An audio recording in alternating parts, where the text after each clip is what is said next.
দেখুন, chemotherapy is basically nothing but another medicine, যেটা most of the Times ইনজেকশনের মাধ্যমে দেওয়া হয়। এখন আরো অনেক অ্যাডভান্সমেন্টস আসছে, ওরাল ফর্মেও হয়, চামড়ার তলায় যেটা আমরা সাবকিউটেনিয়াস বলি সেই ফর্মেও হয়। কেমোথেরাপি কিছুই না, একটা ওষুধ যেটা দিয়ে আমরা ক্যান্সার সেলগুলোকে মারার চেষ্টা করি। যেরকম আমাদের শরীরে যদি কোনো ব্যাকটেরিয়াল ইনফেকশন হয়, আমরা অ্যান্টিবায়োটিক খেয়ে সেই ব্যাকটেরিয়াল ইনফেকশনটাকে মারার চেষ্টা করি, ঠিক সেরকমই আমাদের শরীরে যদি ক্যান্সার হয়, সেই ক্যান্সার সেলগুলোকে মারার জন্য যেই ওষুধ, সেই ওষুধের নামই বেসিক্যালি কেমোথেরাপি।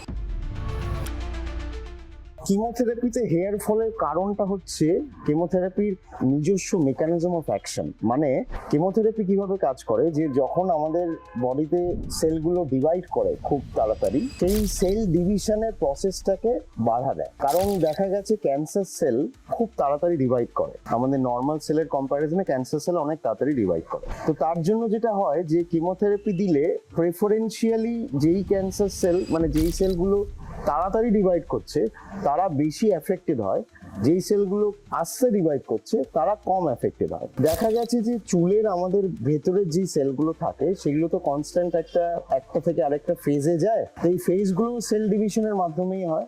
তো সেই সময় যখন কেমোথেরাপি দেওয়া হয়, যে কোনো সময় যখন কেমোথেরাপি দেওয়া হয়, চুলের সেল ডিভিশনের সাইকেলস গুলো চেঞ্জ হয়ে যায়, বন্ধ হয়ে যায়, খারাপ হয়ে যায়। কিন্তু এটা টেম্পোরারি, এমন নয় যে কেমোথেরাপি দিয়ে চুল পড়ে যাওয়াটা পার্মানেন্ট। যখনই কেমোথেরাপি বন্ধ করা হয় তার 2-3 মাস পর থেকে চুলটা আবার নর্মালি উঠতে শুরু করে।